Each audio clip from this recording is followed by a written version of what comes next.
अभी रिसेंटली पिछले हफ्ते ही मेरे परिवार में से ही एक माइनर की तस्वीर, उसका वीडियो वायरल किया गया ट्विटर पर। मेरे परिवार में एक माइनर की तस्वीर नहीं, उसका वीडियो वायरल किया गया अपने पॉलिटिकल पर्पसेस के लिए।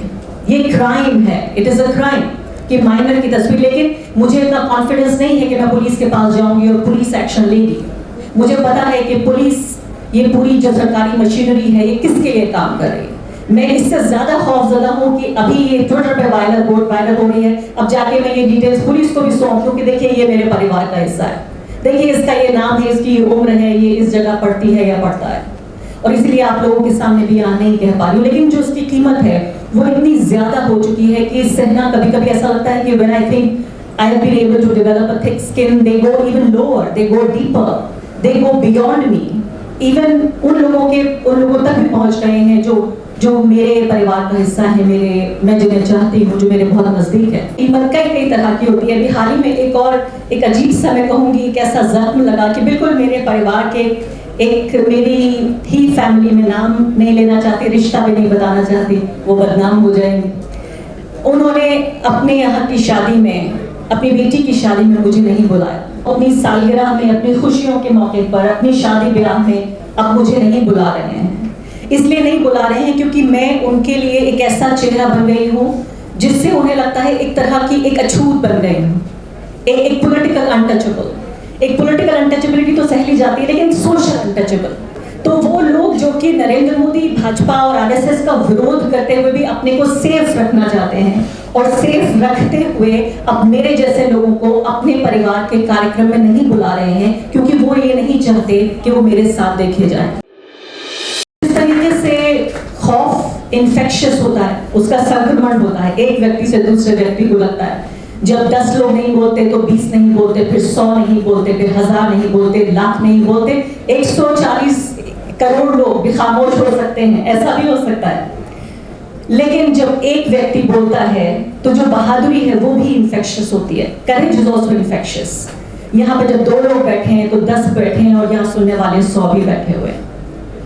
तो इसको हमें बरकरार ये रखना है कि खौफ का इन्फेक्शन नहीं, बल्कि करेज का, बहादुरी का, उसका इन्फेक्शन फैलाना है कि एक व्यक्ति से दूसरे व्यक्ति तक फैलता रहे।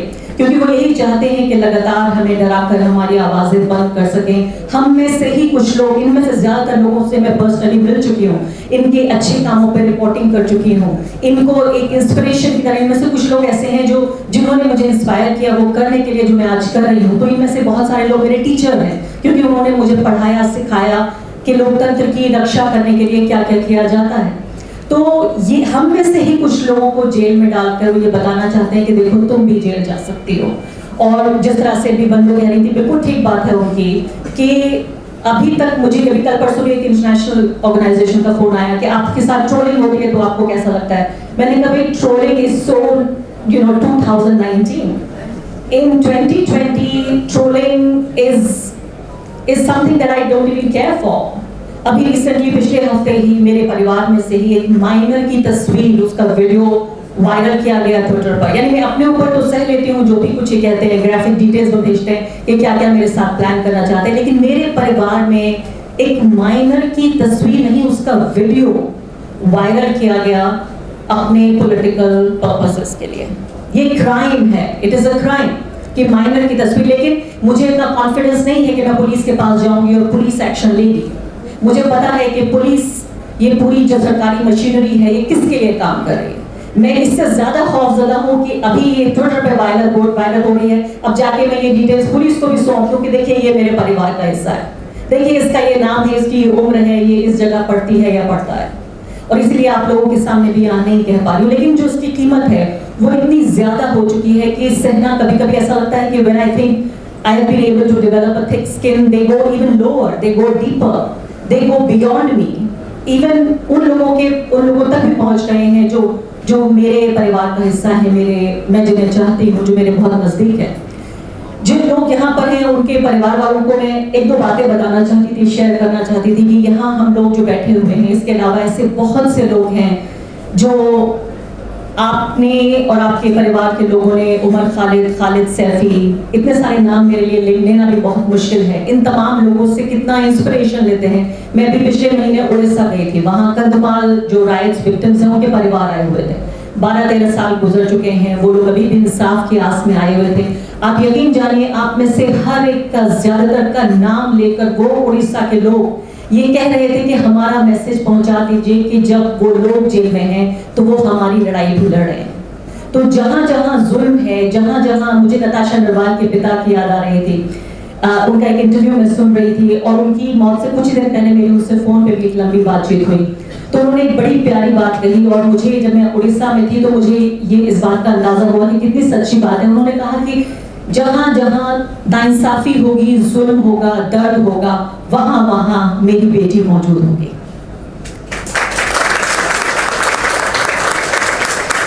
तो इसीलिए मुझे लगता है कि वो उड़ीसा के वो राइट विक्टिम्स, वो दंगा पीड़ित, क्योंकि उन्हें दर्द था, उनके साथ जुल्म हुआ था, उनके साथ नाइंसाफी हुई थी, वो तमाम इन चेहरों को याद कर रहे थे।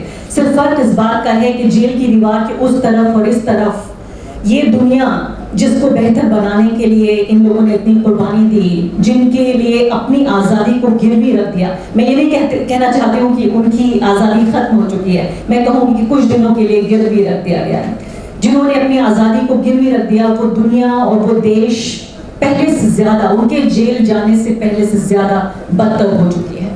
हमारे आसपास का समाज इतना बदतर हो चुका है, जहाँ एक दलित बच्चे को अपने टीचर के मटके से पानी पीने के लिए अपनी जान गंवानी पड़ती है। ये इतना बदतर हो चुका है हमारा समाज कि यहाँ संविधान का नहीं, यहाँ बुलडोजर का और छड़ियों का रूल है। संविधान के आगे बुलडोजर आ चुका है, rule by bulldozers and sticks. यहाँ सरेआम लोगों को कोड़े लगाए जा रहे हैं, पुलिस के जरिए कोड़े लगाए जा रहे हैं और लोग भारत माता की जय कह के खुशियां मना रहे हैं, जश्न मना रहे हैं, क्योंकि वो पीटे जाने वाले लड़के उनके दुश्मन हैं, क्योंकि वो मुसलमान। यहाँ बिल्किस बानो के बलात्कारी, उसके परिवार के हत्यारे, वो खुलेआम बाहर घूम रहे हैं, इज्जतदार बन के घूम रहे हैं। महिलाएं उनके पैर छू रही हैं, उन्हें मालाएं पहनाई जा रही हैं, उन्हें मिठाइयां खिलाई जा रही हैं।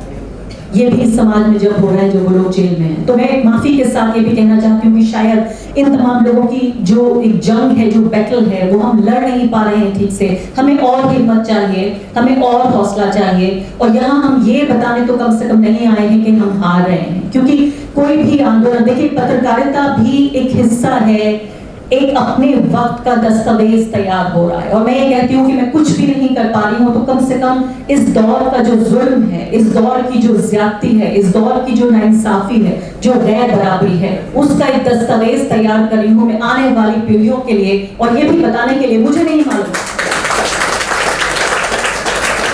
कि हम जीतेंगे या हारेंगे, मुझे नहीं मालूम, क्योंकि कोई भी जो आंदोलन की शुरुआत होती है या कोई भी जो असहमति का एक जो एक्सप्रेशन होता है, उसकी कोई गारंटी नहीं होती कि हम जीत जाएंगे आज से 100 साल बाद। जब शाहीन बाग की औरतें सड़कों पे आई थी तो उन्हें ये मालूम नहीं था। जब किसान साल 1.5 साल सड़कों पे रहे तो उन्हें ये कोई गारंटी नहीं थी कि उनका ये आंदोलन कामयाब होगा। लड़ाई इसलिए जाता है क्योंकि लड़ना जरूरी है।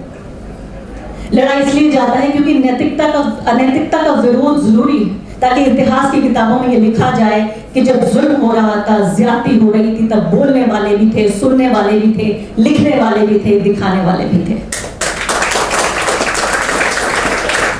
तो ऐसा ना हो कि जो इतिहास की किताबें हैं वो इनके सिर्फ जुल्म, ज्यादती, खौफ, गैर बराबरी के कैसे ही रंग जाएं, सिर्फ उनके रंग में रंग जाएं। हम ये नहीं चाहते कि इतिहास की किताबें सिर्फ भगवा रंग में रंग जाए। हम चाहते हैं कि उसमें सारे रंग शामिल हो, उसमें तिरंगा सबसे ऊपर हो। और इसीलिए बहुत जरूरी है। और ये जब कीमत की बात हो रही थी तो आपके साथ ये भी शेयर कर लेती हूँ। कई बार ये भी बात होती है कि कीमत कई तरह की होती है। अभी हाल ही में एक अजीब सा, मैं कहूँगी, एक ऐसा जख्म लगा कि बिल्कुल मेरे परिवार के एक, मेरी ही फैमिली में, नाम नहीं लेना चाहती, रिश्ता भी नहीं बताना चाहती, वो बदनाम हो जाएंगे। उन्होंने अपने यहाँ की शादी में, अपनी बेटी की शादी में मुझे नहीं बुलाया। तो अपने सगे परिवार में, मेरे बहन भाई और उसके जब परिवार है, मेरे माँ और मेरे फादर के जो रिश्तेदार हैं, और वो अपनी सालगिरह में, अपनी खुशियों के मौके पर, अपनी शादी ब्याह में अब मुझे नहीं बुला रहे हैं। इसलिए नहीं बुला रहे हैं क्योंकि मैं उनके लिए एक ऐसा चेहरा बन गई हूँ जिससे उन्हें लगता है एक तरह की एक अछूत बन गए हैं, एक पॉलिटिकल अनटचेबल। एक पॉलिटिकल अनटचेबिलिटी तो सह ली जाती है, लेकिन सोशल अनटचेबल, एक तरह का सोशल ऑस्ट्रेसाइजेशन। और वो नाम बुलाने वाले लोग वो नहीं है जो इस सरकार के एजेंडे से सहमत हैं, वो इस पार्टी को वोट भी नहीं देते हैं। और मैं साफ साफ कहूँ कि वो इस्लाम के मानने वाले मुसलमान लोग हैं। तो वो लोग जो कि नरेंद्र मोदी, भाजपा और आरएसएस का विरोध करते हुए भी अपने को सेफ रखना चाहते हैं, और सेफ रखते हुए अब मेरे जैसे लोगों को अपने परिवार के कार्यक्रम में नहीं बुला रहे हैं, क्योंकि वो ये नहीं चाहते कि वो मेरे साथ देखे जाएं। तो कई तरह की कीमतें होती हैं जो दी जाती हैं। मैं आखिरी जब यहाँ आ रही थी तो फैज़ को इत्तेफाक से ऐसा होता है जब आप कुछ सोच रहे हैं तो उसी तरीके की चीज़ शायद आप सुन भी लेते हैं। और मैं फैज़ को पढ़ रही थी जिसमें इतने सारे लोगों के साथ मुझे यही से शेर याद आ गया कि कटते भी चलो, बढ़ते भी चलो, बाजू भी बहुत हैं, सर भी बहुत, चलते भी चलो कि अब डेरे मंजिल पे ही डाले जाए।